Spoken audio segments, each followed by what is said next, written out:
Hi friends, welcome to our ஜபாஸ் lifestyle. இன்றைக்கி என்ன பார்க்க போகிறோன்னா சிக்கன் பிரியாணி தான். அதுக்கு தேவையான பொருள் வெங்காயம் வந்து ஒரு 5 கட் பண்ணி வச்சுருக்கேன். தக்காளி ஒரு 5 கட் பண்ணி வச்சுருக்கேன். புதினா கொஞ்சம் கட் பண்ணி வச்சுருக்கேன். 250 கிராம் இஞ்சி பூண்டு பேஸ்ட் எடுத்து வச்சுருக்கேன். பிரியாணி மசாலா எடுத்து வச்சுருக்கேன். தயிர் ஒரு கப்பு, கோல்டு வின்னர் ஒரு 1/2 கப் எடுத்து வச்சுருக்கேன். கீ வந்து கொஞ்சம் எடுத்து வச்சுருக்கேன். புல்லட் அரிசி வந்து 1 கேஜி எடுத்து வச்சுருக்கேன். நான் வந்து 1 கேஜி சிக்கனுக்கு 1 கேஜி புல்லட் அரிசி எடுத்திருக்கேன். இதுதான் வந்து தேவையான பொருட்கள்.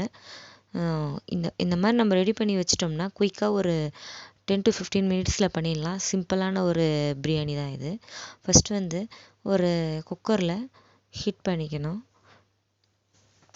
அதில் வந்து அதாவது எண்ணெய் நான் ஆட் பண்ணியிருக்கேன். கோல்டு வின்னர் எண்ணெய் தான் ஆட் பண்ணியிருக்கேன். நம்மளோட விருப்பம் கல்லெண்ணெய் ஆட் பண்ணியிருக்கலாம். நெக்ஸ்ட்டு வந்து கீ ஆட் பண்ணியிருக்கேன். அதாவது ரெண்டுமே பாதி பாதி எடுத்திருக்கேன். கோல்டு வின்னர் பாதி, கீ பாதி எடுத்திருக்கேன். நெக்ஸ்ட்டு வந்து பட்டை, லவங்கம், கிராம்பு அதெல்லாம் வந்து எடுத்திருக்கேன். லவங்கம், ஏலக்காய் எல்லாமே போட்டிருக்கேன். ஸ்பைஸுக்கு என்ன உங்களுக்கு என்ன வேணுமோ அவ்வளோ போட்டுக்கோங்க. நான் 1 கேஜிக்கு இவ்வளோ தேவைப்படுதுன்னு போட்டிருக்கேன்.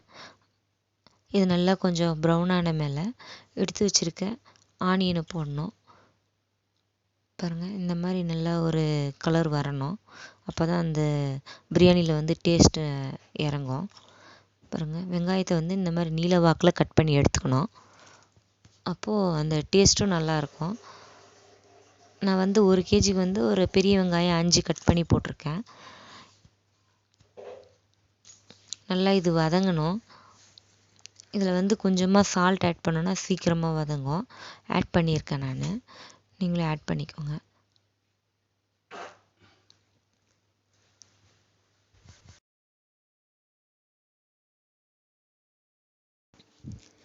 நல்லா இந்த மாதிரி வதங்கணும். ரொம்ப தீய விடக்கூடாது. இந்த மாதிரி லைட் பிங்க் வர வரைக்கும் வதங்கணும். வதங்கிட்டு மேலே இஞ்சி பூண்டு பேஸ்ட்டு ஆட் பண்ணிக்கணும். அதாவது நான் வந்து 250 கிராம் வந்து ஆட் பண்ணியிருக்கேன் இஞ்சி பூண்டு பேஸ்ட்டு. ரொம்ப ஜாஸ்தி ஆட் பண்ணோம்னா ரொம்ப ஸ்பைசி ஆகிடும். இது வந்து மைல்டாக இருக்கும், அதுக்காக அவ்வளோ ஆட் பண்ணியிருக்கேன். இதை வந்து ஸ்லோலே வச்சு பண்ணோம்னா, ரொம்ப ஸ்லோ இல்லை, அதாவது மீடியமாக வச்சு பண்ணோம்னா இந்த பச்சை வாசனைலாம் போயிடும். ரொம்ப ஃபாஸ்ட்டாக வச்சோம்னா கருகிடும். நெக்ஸ்ட்டு வந்து டொமேட்டோ எடுத்து வச்சுருக்கேன்ல, அது ஆட் பண்ணியிருக்கேன். பச்சை மிளகாவையும் ஆட் பண்ணியிருக்கேன். அப்புறம் பிரியாணி மசாலா ஆட் பண்ணியிருக்கேன். நான் முதலே வந்து சிக்கனை 1 கேஜி வந்து கழுவி அதில் வந்து தனி மிளகாய் தூள், கொஞ்சமாக தயிர், உப்பு போட்டு ஆட் பண்ணி வச்சுருக்கேன்.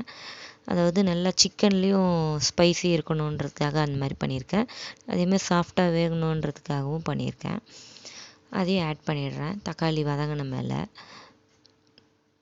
அப்போது சிக்கனும் ஒரு நல்ல டேஸ்ட் இருக்கும் இந்த மாதிரி பண்ணும்போது. பாருங்கள், இந்த மாதிரி ஆட் பண்ணிவிட்ட மேலே தயிர் ஆட் பண்ணணும் 1 கப்பு. நான் வந்து சிக்கனில் ஃபஸ்ட்டு ஊற வைக்கும்போது கொஞ்சமாக ஒரு 2-3 ஸ்பூன் தான் ஆட் பண்ணியிருப்பேன். இதில் வந்து அதுக்கப்புறம் வந்து 1/2 கப் ஆட் பண்ணியிருக்கேன். இதை அப்படியே ஸ்லோலே நம்ம வேக வைக்கணும். அப்புறம் கொத்தமல்லி, புதினா வந்து சின்ன சின்னதாக கட் பண்ணி ஆட் பண்ணியிருக்கேன் இந்த ஸ்டேஜில். பாருங்கள், அதில் தண்ணி விட்டு வரும்.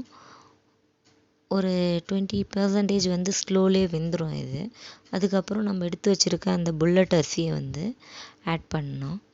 அப்புறம் தண்ணி ஆட் பண்ணி உப்பு கொஞ்சம் வந்து உப்பு வந்து ஒரு கல் எக்ஸ்ட்ராவே போட்டு பாயில் பண்ணணும்.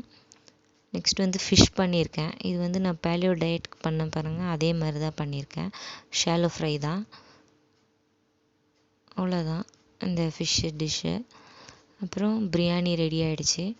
அது கூட வந்து நான் என்ன வச்சுருக்கேன்னா கைமா பண்ணியிருந்தேன். கைமா வீடியோ நான் நெக்ஸ்ட் வீடியோவில் அப்லோட் பண்ணுறேன். ஃபிஷ் வந்து ஆல்ரெடி என்னுடைய யூடியூப் சேனல்லே இருக்குது. இப்படி சிம்பிளாக பண்ணுறது தான், பாருங்கள். ஓகே ஃப்ரெண்ட்ஸ், மறக்காமல் ஜபாஸ் லைஃப் ஸ்டைலை சப்ஸ்கிரைப் பண்ணுங்கள். சப்ஸ்கிரைப் பண்ணாதவங்க லைக் பண்ணுங்கள், ஷேர் பண்ணுங்கள், கமெண்ட் பண்ணுங்கள். என்னுடைய அடுத்தடுத்த வீடியோஸை வந்து பார்க்கணுன்னா நீங்கள் வந்து பெல் பட்டனை கிளிக் பண்ணிங்கன்னா அடுத்த வீடியோஸ் வந்து உங்களுக்கு நோட்டிஃபிகேஷனாக வரும். அவ்வளோதான். இது பாருங்கள், கைமா இவ்வளோ அழகாக வந்திருக்கு. இது நெக்ஸ்ட் வீடியோவில் நான்